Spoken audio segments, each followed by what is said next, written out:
I am told that we have been assigned the days of Holy Week and that we are to preach as what happened on the day of that week of Jesus' passion. So come with me, Gospel of Luke, chapter number 22. I'm going to preach from Gospel of Luke and Gospel of Mark and Gospel of Matthew, but I only want to read from the Gospel of Luke. Luke chapter number 22, those first 6 verses. Luke 22, those first 6 verses. I'm reading from the New American Standard Version. I see that it is your custom to stand. Now the feast of unleavened bread, which is called the Passover, was approaching.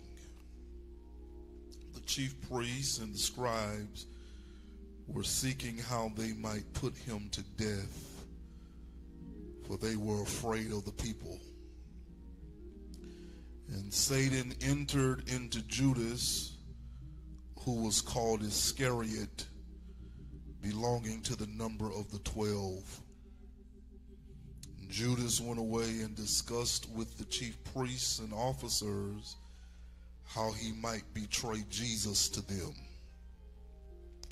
They were glad and agreed to give him money, so he consented and began seeking a good opportunity to betray Jesus to the chief priests and officers apart from the crowd. You could be seated.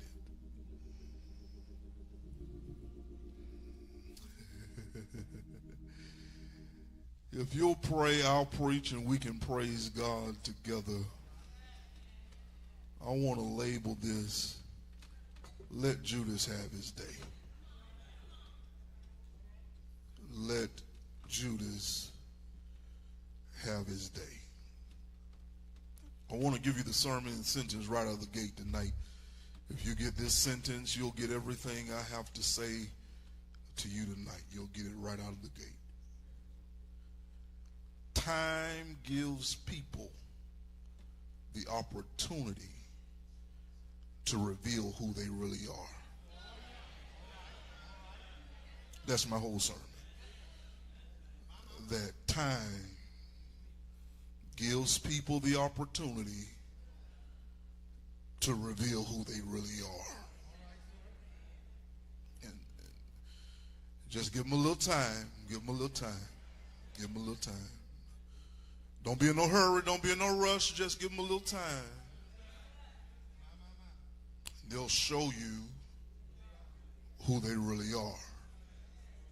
See, we're introduced to Judas in Luke chapter 6, verses 12 through 16. It's a very interesting read, Pastor Lawrence, because verse 12 says that Jesus went up into a mountain to pray, and he prayed all night. Don't run past that. Jesus went into a mountain to pray, and he spent the whole night praying. And the next day he came down out of the mountain and he called the disciples to himself. Simon, who he called Peter, and his brother Andrew, James and John, Philip and Nathaniel or Bartholomew. And you got Simon the Zealot and Alphaeus his boy, and Judas the son of James, and also Judas, who is called Iscariot. Oh, that bothered me. Because after Jesus prayed all night, he still picked a Judas. Y'all not listening to me tonight. I said Jesus prayed all night and still ended up with Judas, and there in the first mention of Judas is listed the one who would betray him. And I want to tell you tonight, I want to give you this caution. I'll be very cautionary tonight. I want to tell you early in this message that you can pray about your relationships and you'll still end up with a Judas. You'll still end up with somebody that'll smile in your face all the time. What are they? Backstabbers. You can pray all night long. Prayed and I prayed. Prayed all night long. Prayed and I prayed. And still got a Judas. And I'm interested in this tonight because you don't hear about Judas in the synoptic gospels again until you get to the final week of Jesus' life. For 3.5 years, Judas has been just another face in the crowd. Judas has been just another one in the number. For 3.5 years when Jesus fed the 5,000, Judas was passing out bread and fish. When Jesus laid hands on them and ordained them for ministry and sent them out 2 by 2 to preach and to heal the sick and to cast the devil out, Judas was right there with hands laid on him, preaching and laying hands and casting out. He'd been there the whole time. Just another face. And that just goes to show you that you never know who Judas is going to be. I wish I had a church tonight. You never know who Judas is going. He's another face in the crowd. Here it is, until opportunity presents itself. He's just another face in the crowd until opportunity presents itself. Because you never know who your friend is until they have an opportunity to be your enemy. Did you hear what I just said? I said you never know who your real friends are until they have an opportunity to get one up on you if they would sell you out. You don't know who your real friends are until they have an opportunity to put their foot on your neck in order to get ahead. You don't know who your friends are. They're just another face in the crowd until the opportunity presents itself. And in the text, the opportunity is that the chief priests and the scribes and the elders have a problem that they can't solve.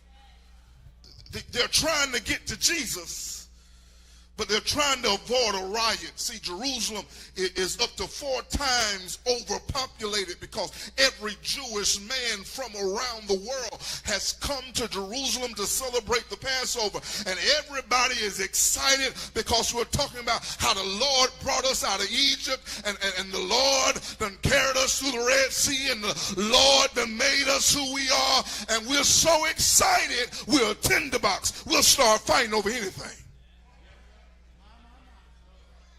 They're scared that if we take their Jesus, it's going to be a riot. And we can't take a riot. So they don't know how to get to Jesus. Until Judas sees his open door and takes his opportunity. Can I tell you a secret? Jesus knew who Judas was from the beginning.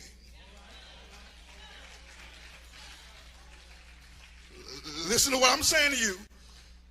Judas knew just who Judas was from the beginning.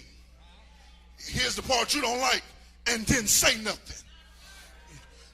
Jesus knew who Judas was and never pointed him out. Jesus knew who Judas was and never deleted him out of his cell phone bank. Jesus knew who Judas was, and Jesus never deleted Judas on Facebook. Jesus knew just who Judas was, and instead of outing Judas, Jesus gave him time. Jesus let Judas sit here for 3.5 years. Because if I give him enough time, he's going to reveal himself. If I ain't got to touch him. I ain't got to touch. I ain't got to do nothing with Judas. Just give Judas some time. And Judas is going to show himself. I took 10 minutes. Let me run on. What did time, relevant question, what did time reveal about Judas? Here's number one. Number one. Time revealed Judas's influence. Let the church say influence. Look at your Bible. It's in verse number 3. It's the opening words of verse number 3. And Satan entered Judas. Satan entered Judas. It's a Greek word here that's used in a whole bunch of different contexts. If we were talking about theater, it would mean that Satan made his appearance on stage. If we were in the courtroom, it would be that the bailiff escorted Satan into the courtroom. If we were in the military, we say that Satan invaded the military ranks. But in psychology, it means that Satan took control of Judas's mind. I wish y'all would listen to what I said. When Satan entered Judas, he didn't get a hold of his hands, didn't get hold of his feet. It got up in that mind. Because if you want to know where the devil's going to fight you the most, it ain't going to be with your mouth. It ain't going to be with your hands. It ain't going to be with your feet. The devil's going to get in that space between them two ears, and he going to start talking to you. I wish I had a witness in this room that knows the devil will play tricks on your mind. He's what we call a master manipulator. He knows how to take the facts and twist them to make you look at people cross-eyed that ain't done nothing to you. I can't get no help. He knows how to make you think that an innocent bump walking past you trying to get to a seat in church is somebody trying to tell you they don't like you because he done got hold of your mind. She wasn't even looking at you and you think that she done got a whole attitude because the devil knows how to play tricks.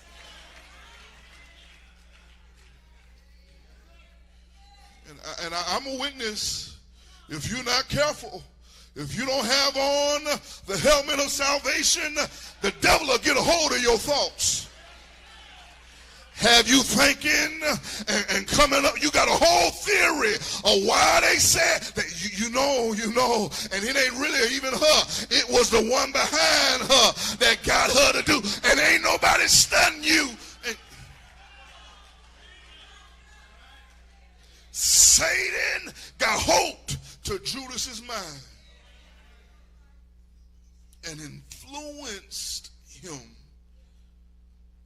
to turn on Jesus. Now, I'm interested in this word, Satan. Who got a hold of his mind? The adversary.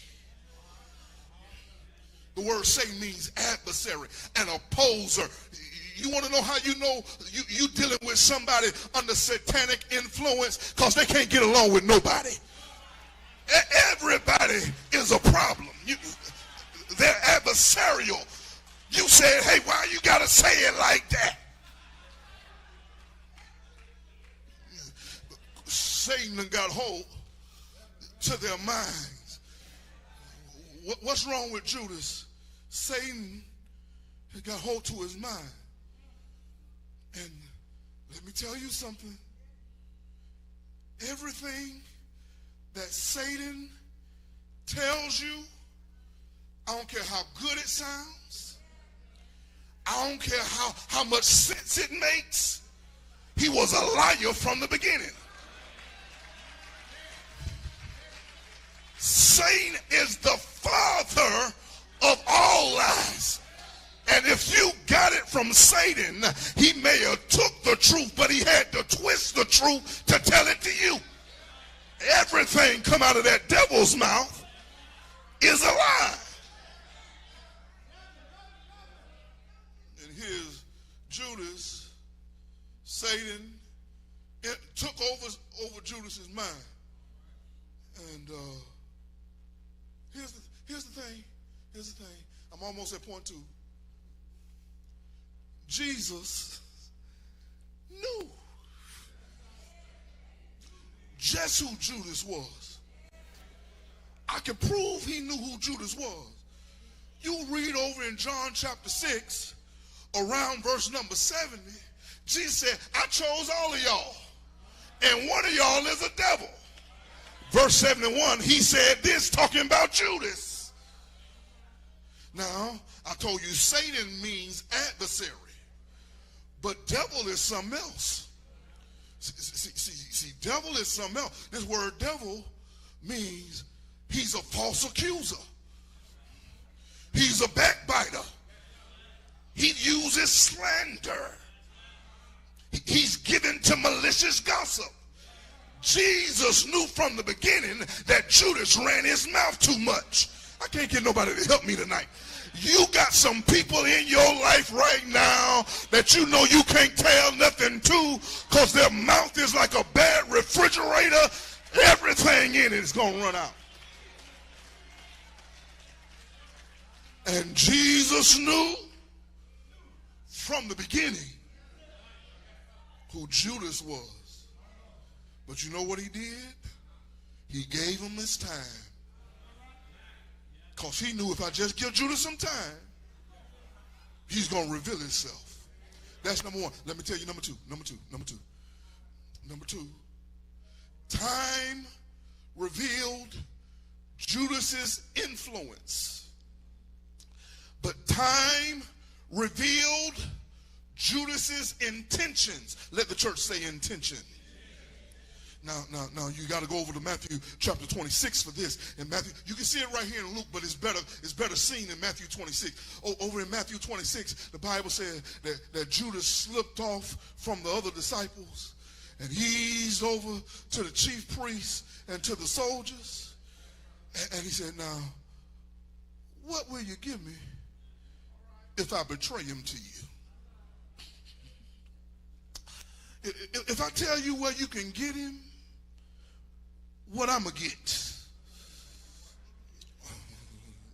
See, you got to know Judas is greedy. Judas is so greedy that Judas will steal to get what he wants. Y'all don't believe me. John chapter 12. Jesus is in the house of Simon the leper. Lazarus has gotten up out of the grave in chapter 11, and they're come to see Lazarus, a living dead man, sitting up in a leper's house. And his sister Mary has gotten her alabaster box with all this spikenard in there, and she comes in and breaks open the box, and she starts pouring this oil on Jesus. And the Bible says, Judas, hey, what you doing? What you doing? What you doing? What are you doing? What you doing? Don't you know that's 300 denarii? That's a year's wages you pouring on that man, right? What is you doing? Now you got to read John chapter 12, because the very next verse says, it ain't because he worried about no poor folks. It's because he's the one that got the money box. And he been taking money out the treasury the whole time. Judas has been greedy from the beginning. See, you got to pay attention, because you don't want to trust greedy people with your stuff. You don't want to, and greed ain't just money. You don't want to trust greedy people with your stuff. Greedy people will take your man if you let them.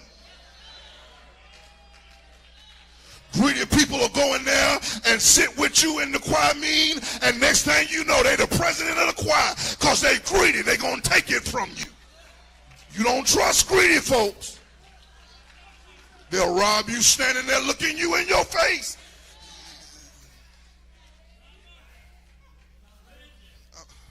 I wish I had a better sermon. Judas is greedy, and he'll do anything to get what he wants.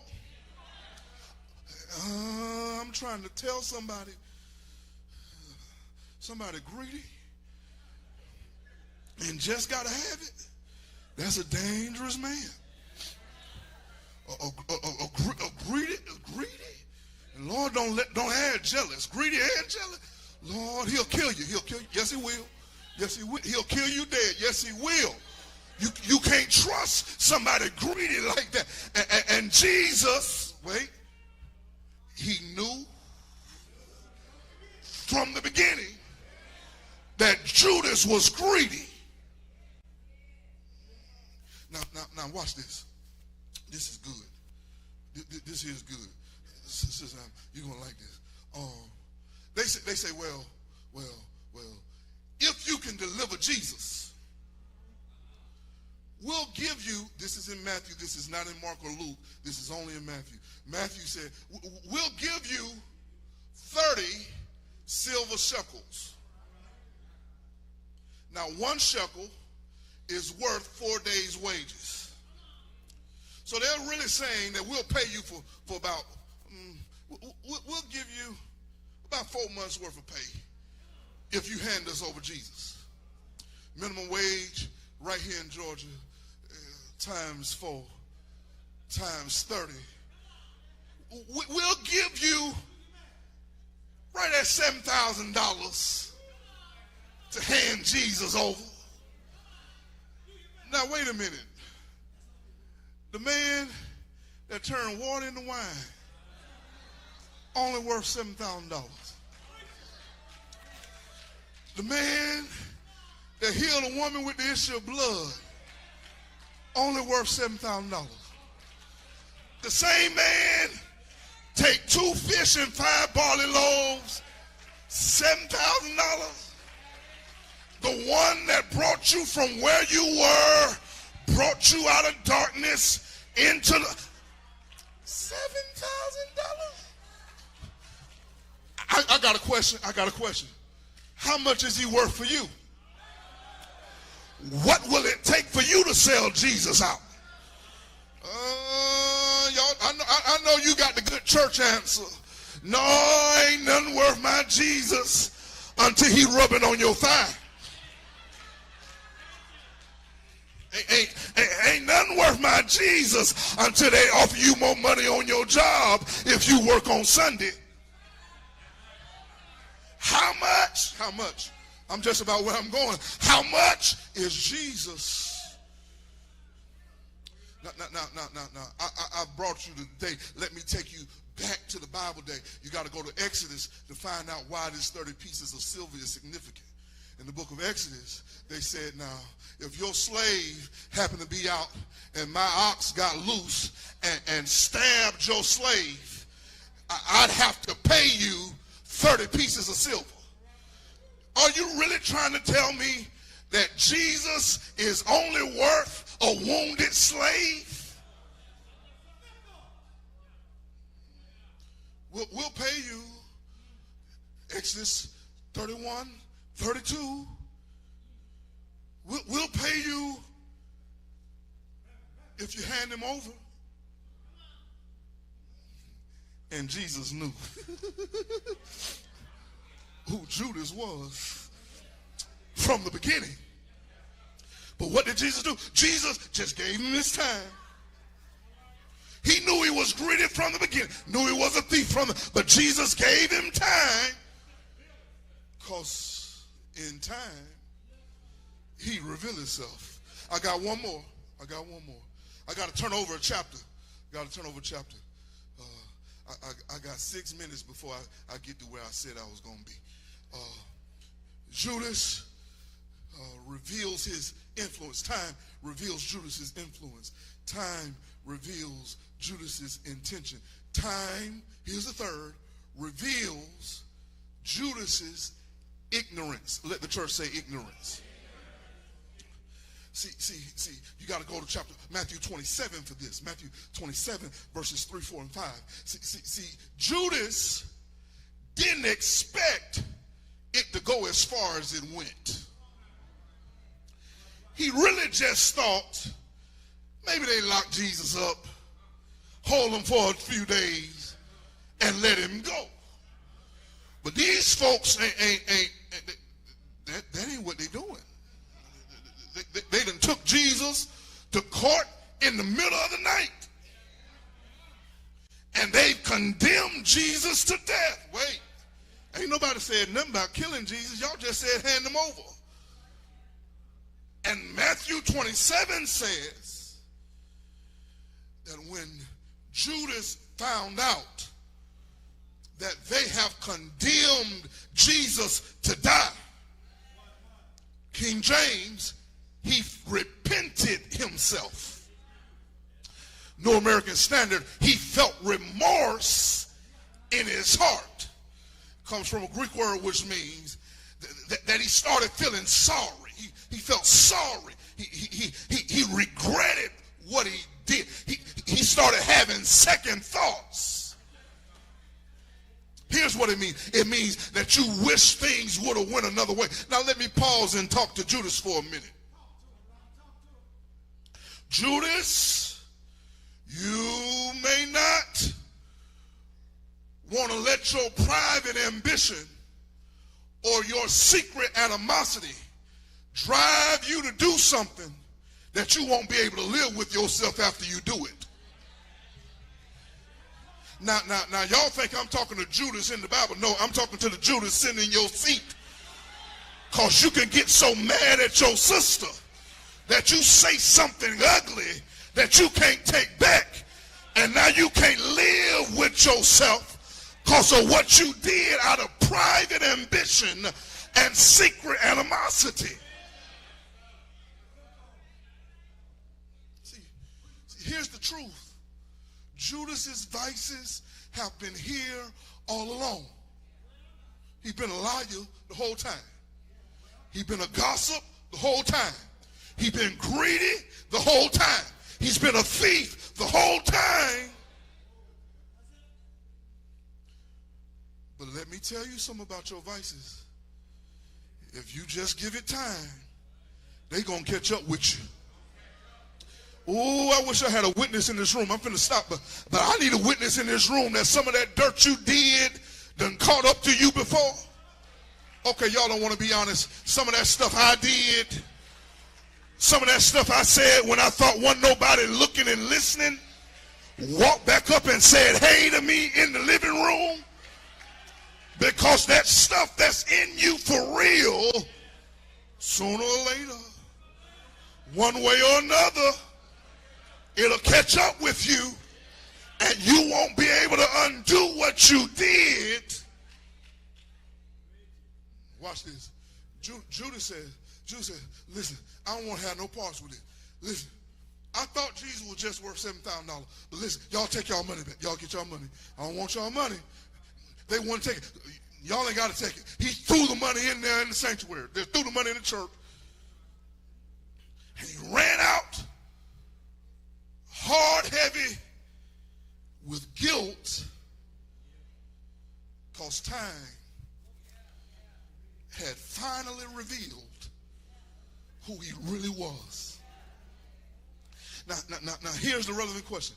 I've been preaching the whole sermon to get to this question. 2 minutes. Whole sermon to get to this question. How could Jesus give Judas so much time, knowing what was going on the whole time? I don't know if I could have held that. I don't know if I could have held that.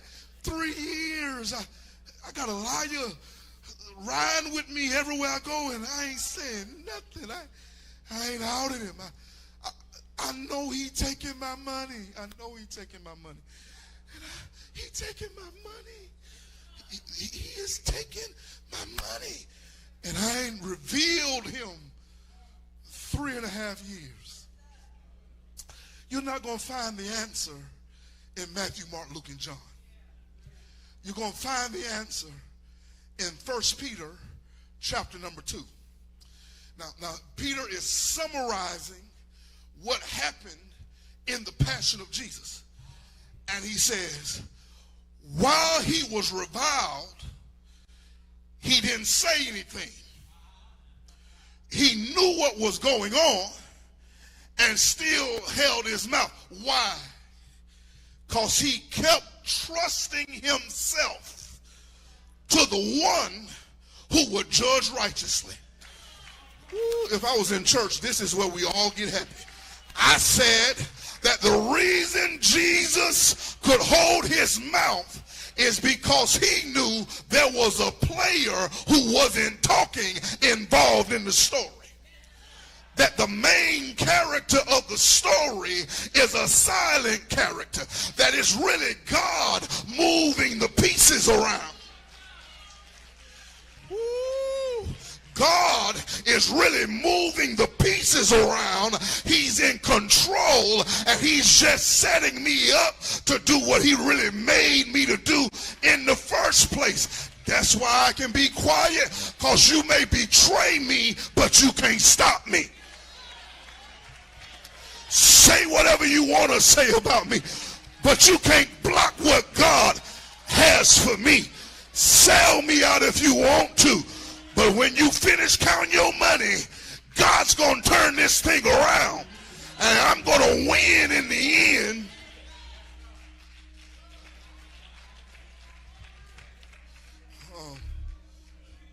I'm out of time. I'm out of time. I'm closing my Bible. I'm out of time. Can I tell you, I'm actually in overtime, Gruder. I'm in overtime. I'm in OT. I put my notes away. Can I tell you why you ought to trust God through the process? Why you ought to just hold your peace until Judas reveals himself? Because if you just give him time, Judas will hang himself. Matthew 27 verse 5 says that Judas went out and hung himself. Jesus still ain't said a word. Because if you trust God, God knows how to handle your enemies. Woo! I say if you just trust God, God knows how to make no weapon formed against you prosper. Every tongue that rises against you be condemned. I'm trying to tell you, you don't have to fret yourself over the evildoer, and you don't have to be envious of the work of iniquity, for they shall soon be cut down like the grass. They'll soon wither away like the green herb. I've been young. I'm stopping. I ain't got no holler at me. I said, I've been young. And now I'm old. And I've never seen the righteous forsaken. I've never seen his seed beg bread. So what you ought to do is hold on and let God do what he's doing. Hold on and let God work that thing out. Let the naysayers say what they want to say. Let the betrayers betray. Let the deniers deny.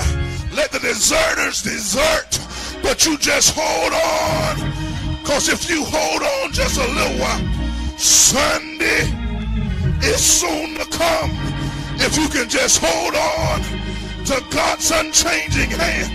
If you can just hold on through Thursday.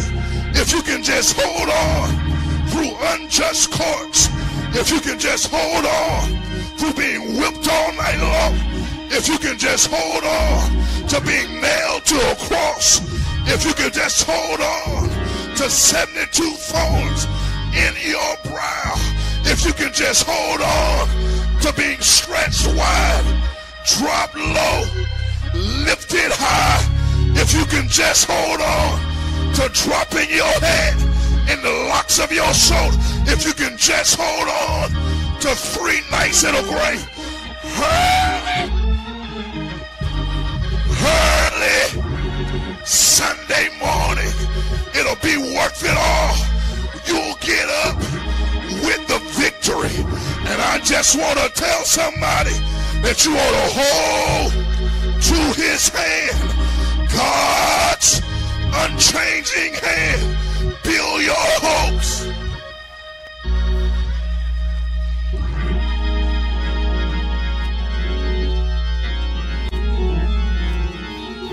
Yeah! Build your hopes on things eternal and hold on.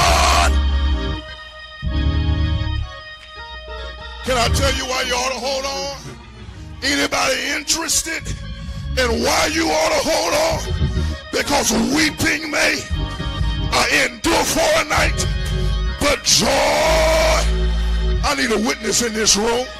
I said joy comes in the morning. Ain't he all right? I said, ain't he all right?